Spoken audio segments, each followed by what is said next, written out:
ভারতের শক্তি কি শুধু সিনেমায় নাকি বাস্তবেও? সাম্প্রতিক নানা কূটনৈতিক ও ভূ রাজনৈতিক ঘটনা প্রবাহের প্রেক্ষাপটে এই প্রশ্ন নতুন করে উঠে এসেছে।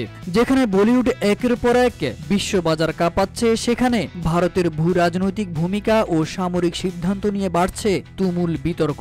বিশেষ করে প্রতিবেশীদের সঙ্গে সম্পর্কের টানাপোড়েন লেগেই আছে।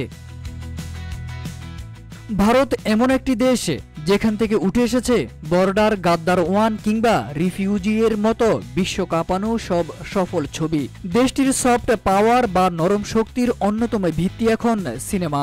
বলিউড শুধু বিনোদনের মাধ্যমই নয়, আন্তর্জাতিক অঙ্গনে ভারতের সংস্কৃতি ও ভাবমূর্তি গড়ারও অন্যতম হাতিয়ার। কিন্তু প্রশ্ন হলো, এই নরম শক্তির পাশাপাশি কি ভারতের কূটনৈতিক ও বাস্তব রাজনৈতিক অবস্থান যথেষ্ট পরিণত এবং ভারসাম্যপূর্ণ? RICL TMX, যুগের পর যুগ স্থাপনা থাকে মজবুত।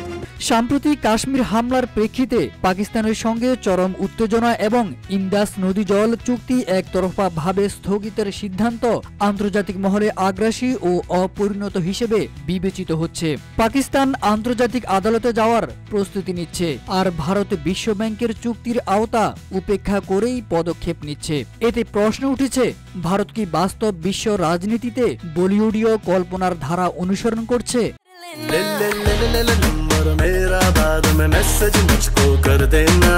অর্থনীতি, প্রযুক্তি, প্রতিরক্ষা ও মহাকাশ অভিযানে ভারতের অগ্রগতি অনস্বীকার্য। কিন্তু সেই সক্ষমতার ব্যবহারে যখন কূটনৈতিক সংযমের চেয়ে শক্তি প্রদর্শন প্রাধান্য পায়, তখন প্রতিবেশীদের মধ্যে সন্দেহ ও প্রতিরোধ জন্ম নেয়। এতে গোটা অঞ্চলটাই অস্থির হয়ে পড়ে। বিশ্লেষকরা বলছেন, বলিউড ভারতের সফট পাওয়ারের বড় প্রতীক, কিন্তু আন্তর্জাতিক বিশ্বে মর্যাদাপূর্ণ অবস্থান ধরে রাখতে হলে কূটনীতি, সহিষ্ণুতা, আঞ্চলিক স্থিতিশীলতা রক্ষা এবং দায়িত্বশীল নেতৃত্ব প্রয়োজন। শুধু পর্দায় বীরত্ব দেখালেই হবে না, দরকার বাস্তব বিশ্বে নেতৃত্বের পরিণত আচরণ। ভারতের ভেতরেই অনেকে প্রশ্ন তুলেছেন, যেখানে একটি দেশ চাঁদে অবতরণ করতে সক্ষম, সেখানে কেন প্রতিবেশীদের সঙ্গে সম্পর্ক এত উত্তপ্ত? ভারতের আসল শক্তি যদি ঐক্য, উদ্ভাবন ও উন্নয়ন হয়, তাহলে সেটি কি শুধু সিনেমায় আটকে থাকছে? শক্তি শুধু শারীরিক বা সামরিক নয়, প্রকৃত শক্তি হলো সহনশীলতা, কূটনৈতিক প্রজ্ঞা এবং ন্যায় ভিত্তিক সিদ্ধান্ত।